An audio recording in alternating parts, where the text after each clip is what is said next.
Oui, Madame le maire. Permettez-moi de profiter de cette délibération pour évoquer un autre type de support publicitaire. Je veux en effet parler de l'affichage sauvage. Et tout d'abord, je veux rappeler que depuis près de 4 mois, le 8e arrondissement est le théâtre de violences intolérables. Les commerçants de l'avenue des Champs-Élysées, bien sûr, mais aussi de nombreuses rues adjacentes ont été touchés et notre arrondissement tout entier peine à se remettre. Les stigmates des événements de ces dernières semaines sont encore très présents malgré le travail remarquable. Pardonnez-moi, Madame Lécuyer, mais non seulement j'ai... S'il vous plaît, je vais vous demander de faire vos conversations à l'extérieur de l'hémicycle.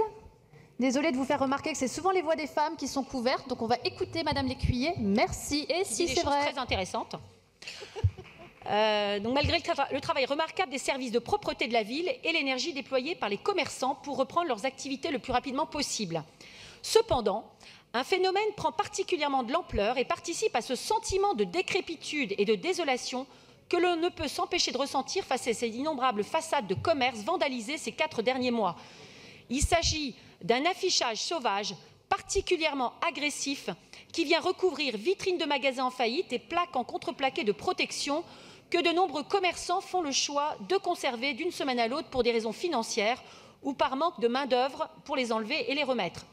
Cet affichage nuit à l'attractivité de ces commerces et les fragilise encore davantage. Ceci est d'autant plus surprenant que ce sont la plupart du temps des grandes marques qui profitent de ces panneaux d'affichage gratuits. Et qu'en creusant, on réalise qu'une agence est principalement aux manettes en toute impunité, une agence de communication. Cette agence, vous la connaissez bien, puisque, Madame le maire, vous avez eu l'occasion de recourir à ces services pour de nombreuses opérations.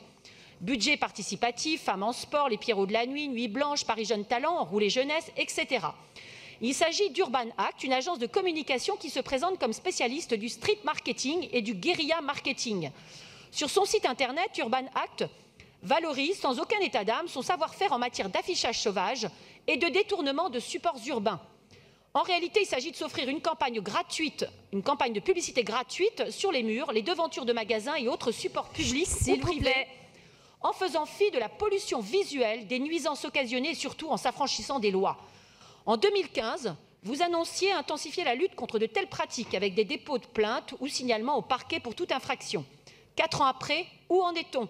Le témoignage d'un colleur d'affiches est accablant, très peu de verbalisation de la part de la ville et quand cela est le cas, seulement 68 € d'amende.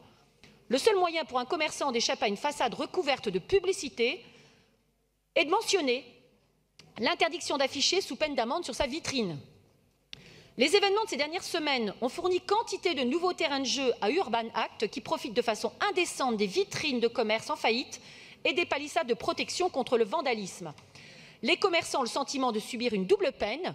Leur commerce semble livré à l'abandon après avoir été livré aux pilleurs. Le 8e arrondissement est particulièrement impacté car il est un arrondissement de choix pour des campagnes de publicité haut de gamme. Je souhaite donc, Madame le maire, savoir quelles mesures vous comptez prendre afin de sanctionner durement de telles pratiques qui pénalisent grandement nos commerçants et l'image de Paris. Pour mémoire, dans le cadre de la MIE Propreté présidée par Florence Berthoud, nous préconisions de renforcer les moyens juridiques de lutte contre l'affichage sauvage et les graffitis afin de mieux sanctionner leurs auteurs.